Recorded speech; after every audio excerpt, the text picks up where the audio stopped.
Hello, team, and welcome to episode 26. Are you not entertained? Bonus point for the person who can figure out why I wrote it like this. But, team, welcome to the finals of the GringOlympics. We have a close battle here. Lots of points on the table, and I think it can go any way. So I don't know who's going to win this one. I'm feeling the hair sticking up on my arm. But let's get to it, because it's not all fun and games. We have a class to see. But, team, these are the standings at the end of week 3, the Friday Vibe, one of my last classes of the week, consistently bringing in those points. The 100% Phenoms as well, a classic class. This is probably my first class with a team name, and they have been doing well throughout the whole competition. And the family teams coming in third, both Team Kauchki and the Ferreiras. Who will win? I don't know. Lots of other teams close to them as well. And team, I have actually 2 games to introduce this week. And the first one, Wordle, is a great tool for my students who want to build vocab, which means all of you, because language is a lot about the words you can use. And this is a simple game. You get 1 round each day. You have 6 chances to guess a 5-letter word. If you look here in the picture, you'll see that they wrote chair. The R is green and the I is yellow. This is because the R is in the correct place, is the right letter in the right place, while I is the correct letter in the wrong place. And you'll see in the next example, they put the I here and it was the correct place. So you get 6 guesses to guess a 5-letter word. My recommendation, cheat. Your goal is not to become a Wordle master. Your goal is to improve your English. And I think using a dictionary, testing stuff out, not only vocabulary, this game is also excellent for you to kind of see what letters, what sounds go together. Because, for example, my Brazilian students, a lot of words in Portuguese and the Romance languages end with vowels. We have masculine and feminine, so we have a lot of words ending with A, ending with O. But in English, you have much less. They end with R's and D's and N's. And I think it's good to see words that kind of pair together, sounds that pair together. Sometimes my students will get the word right, and they're not even sure what it means. But Miss Olivia was the record holder during the pandemic. I don't remember how many days in a row she got the puzzle. I will ask her. But, team, what is something you choose to do daily? For me, it's easy. It's the gym. I love going to the gym, and the benefits are that feel good. I think it's good for and sleep well. Those are the benefits.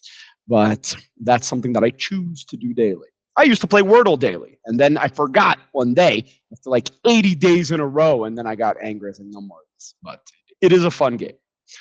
And what is a topic or area where you have more vocabulary than most people? Maybe like RPG and D&D stuff. That or maybe, yes, I think that's going to be my pick. But that is your warm-up play around of Wordle for my students in the GringOlympics. 10 points were on the table here for anybody who solved a puzzle. Team game number 2 is categories. A favorite here in Brazil, and also one of the best games I've played with my students. I can play with my daughter. She's 4 years old. I can use animals, colors, food, cartoon characters. And I don't even worry about the letters. If she just needs to say something, we can work with the sounds. She's learning her different letter. She's learning the alphabet. So, it helps her with these different words. Oh, F, what starts with F? So this type of thing. But, if you're a doctor, use medical terms. You're a lawyer, use legal terms.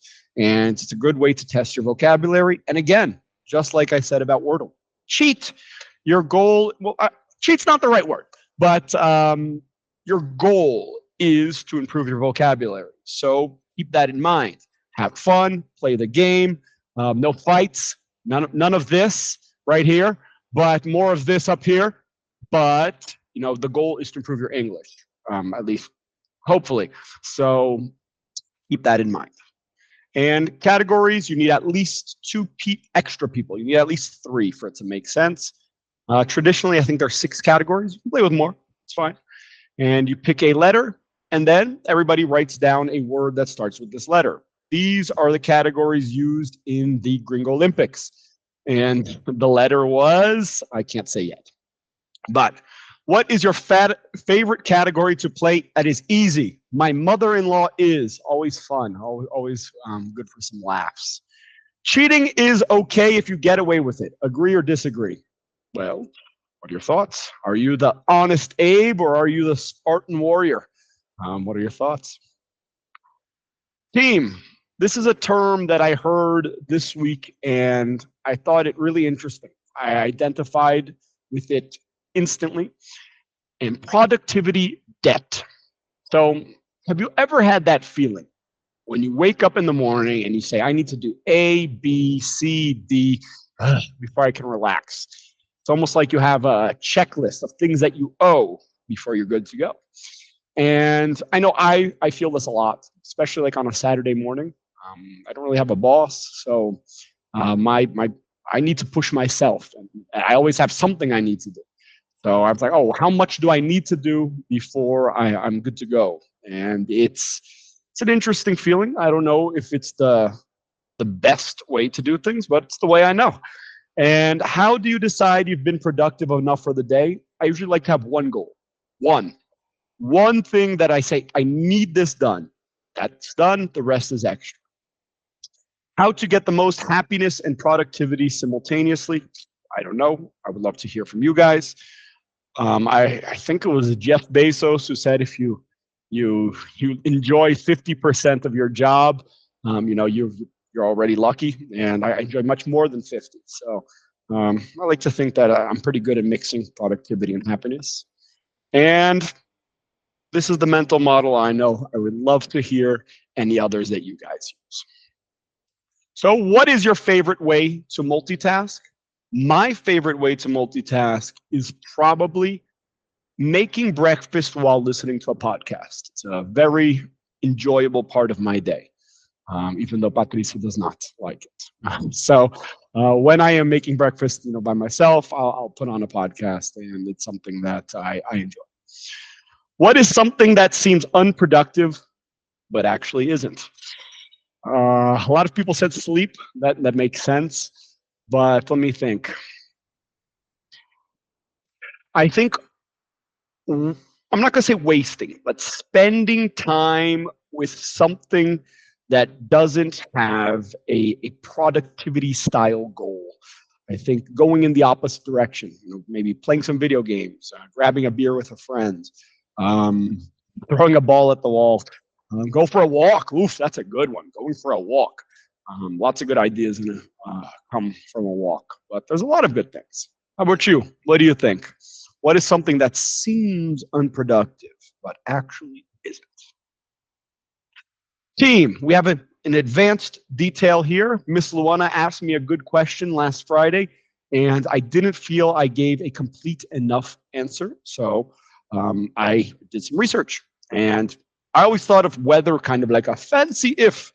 And there's actually some cases where you can't use if. You can kind of hack it. I'll show you how. But the basic idea is that if is for conditions, conditional statements. If this happens, this will be the result. If this had happened, this would have been the result. If it rains, the grass gets wet.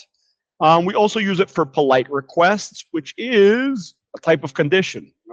If you have time, could you help me? So the condition is having time, but it is used a little bit passive, not my favorite way to make a request, but it is normal. And with weather, we are presenting alternatives. So I don't know whether to stay or leave, but then you think about the conditions. If I stay, I will have fun. If I leave, I will wake up early tomorrow. So we can use both. But I guess I could say, I don't know if I should, but I could not use the if before the to, which is, I'm actually going to skip ahead so I mentioned it. We cannot use if before infinitives. She didn't know if to cry or laugh is incorrect. You could say she didn't know if she should cry or laugh. She didn't know if she would cry or laugh. That is actually fine. But we wouldn't use if before to. And we also don't use if after prepositions. Actually, for the both the same reason. We don't want two prepositions in a row. So before the infinitives, we would say if to. And after prepositions, it depends on if we would have two prepositions. So we use whether. But if I remove the on, it depends if he agrees. It's a pretty normal way to speak. I don't know if it's 100% grammatically correct English, but that is the way I usually hear people speaking.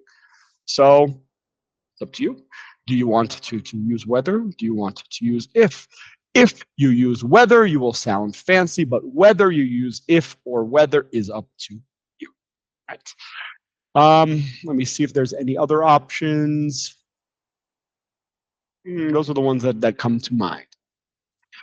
But would you go to the beach whether it's raining or not? Absolutely. We are landlocked here in Minas Gerais, so I would always go to the beach. It's always worth it. Get those fingers in the sand, the toes. Sorry, as Mr. Charlie says, I've been in Brazil too long. The foot fingers, those do not exist. They are toes. All right. And last up, team, we are halfway through 2024. Some people who might feel relieved and others might feel worried, but we cannot change the time. What we can do is change our direction. And some reframing questions for your English studies. Number one, what would you like to tie your English studies to? We will be starting a new chapter next week. I'll give you more details next week, but good for you to imagine. Do you want your English to be more related to work, to a hobby, to a theme, to a thing? What's the English goal? What do you want to associate with your English for the next month? And what's one thing you need to improve in your English to make everything else easier and more enjoyable? The big framing question. What's that one thing that would make a difference? Let me know. Let's work with it. And the defender. I got this one from Andy Galpin when he's framing a goal. Start with your defender. You know, what will impede you? What will stop you from scoring your goal this month? What is something you enjoy doing in English outside of class? Remember, English is just a language. What you do with it is up to you. So tie it with podcasts that interest you, videos that you like, something you want to read, talk to a friend over a beer, whatever it is that you enjoy, tie it to your English and the results will come. And what are 3 cool things that have happened in your life this year? You know, it's always good to be thankful, to smile a little bit. So what are 3 good things that have happened in your year? I cannot share the rest of this yet. But team, thank you for this amazing first semester. We will be back next week. The Gringo English train does not stop, but thank you again, and I hope to see you in class.